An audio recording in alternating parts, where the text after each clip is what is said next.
Trent, how would you sum up the work that it took to get where he is now?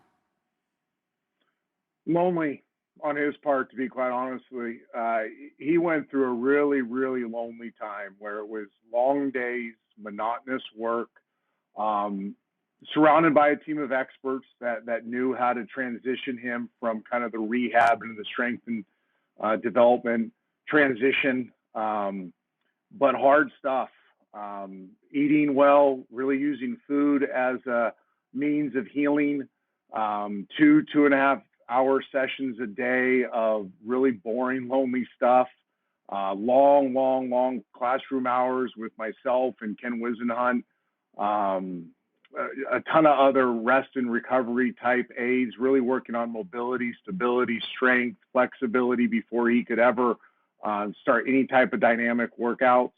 I give the kid a ton of credit. I don't know many young people that would have had the stick-to-itness to really maintain the program that he was on. And to his credit, he went for 6-7 weeks of not very glorified work to get to the point where he could just get back to basic quarterback movement skills. So now the narrative is there's no doubt that he can play in the NFL, but for how long? And everybody talks about the multiple surgeries. How do you see his style and his body holding up in the NFL? You know, it's hard to talk about things you're not an expert in, and I'm not an expert in this stuff. I know that, you know, everything we did with him here in Nashville, we got clearance from the doctors and multiple clearances, like overturning every rock. Are you sure he can do that? Yes, you can do that. He's been completely cleared. He's had multiple rechecks by professionals saying that the hip is great, the ankle's great, that everything checks out. I can only go off what I know, and that's being around doing the dynamic stuff for the last month. I was blown away. The first clip you showed today was our very first day at work. I think it was March 9th that he was cleared to work.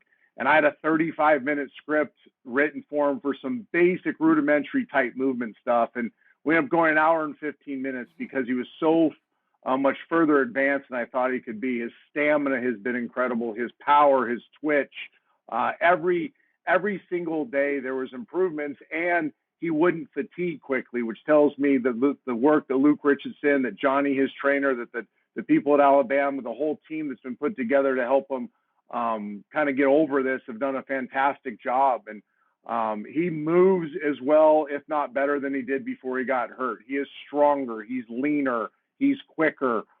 He's all the things you're looking for. Now, I can't predict how long he's going to play. I know the lot of things we talked about over the last few months were playing the NFL game, not trying to be Superman all the time, not trying to win every single down, getting the ball out of his hand quicker, utilizing his giftedness, which is incredibly quick eyes, seeing the whole field, an incredibly quick delivery, the most accurate passer I've ever been around, utilizing that skill set to minimize the hits on his body.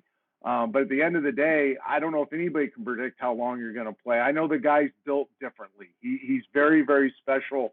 He's a different type of beast. And because of that, I think he's going to have a very long, very productive NFL career. You spent a lot of time with him. What's the biggest takeaway from all your time that you've worked with him? How important he makes people feel. He's got an incredible ability to connect with people. I think that's why he's such a great leader. I think that's why his coaches at Alabama rave about him. He still stays very connected with his teammates. Jerry Jeudy flies all the way out. Jerry Jeudy doesn't need to do anything for a pro day. Everybody knows he's going to go high in the draft. Flies all the way out to Nashville in a very weird time in all of our lives to help train with his buddy and get ready for pro day. He still constantly stays connected with his other teammates, with his coaches. Everybody he came across in Nashville, he connected with very, very well. He makes you feel important. He makes you feel better than you really are. And I don't know if there's a better trait you can have as a quarterback, because ultimately your job's to make everybody around you better. He obviously has an incredible skill set. He does little nuanced things that I'll let Dan and the Hasselbacks and the other quarterback experts talk about that are obvious to see on film. But I think the ultimate thing, the thing that's really going to differentiate him from everybody else, is when you're in the room with him, the room is better. You know, Nick Saban has talked about that, and we've heard that they have a unique relationship just based on, you know, the old school way that Tua was raised. How much do they still keep in contact? They stay constantly connected. Tua goes out of his way. Coach Saban goes out of his way to stay connected. They're constantly checking in with one another. And I think it speaks volumes to both of them. One thing I want to make really clear is that I don't know if this has been talked about enough. You look at Tua's background, his pedigree, so to speak. He's been coached as well as anybody's ever been coached, going back to high school. His dad's a phenomenal coach. He gets Lane Kiffin, he gets Dable, he gets Loxley, he gets Sarkisian, all under the umbrella of Nick Saban, one of the greatest coaches of all time. He's been coached really well, and all those coaches have an incredible amount of respect for him. Not just how he plays the position, but the way he leads, the way he works, every aspect to him. So don't take my word for him. I've just spent 3 months with him. The people that are truly, truly invested in this kid's life, that have helped develop him, speak the world of him and constantly stay connected with him. And I think that says a lot about those coaches, but it says a lot about Tua as well. Before we let you go, do you have a gut feeling on what's going to happen on draft night, where he's going to go?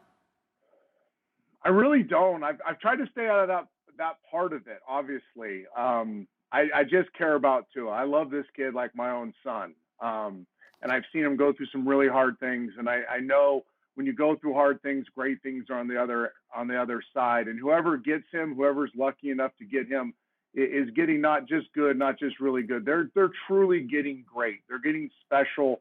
They're getting somebody that has magic in them. And I'm just excited for Tua, and whoever ends up drafting him will be my favorite NFL team, now that I can have favorite NFL teams. Thank you for watching ESPN on YouTube. For live streaming sports and premium content, subscribe to ESPN+.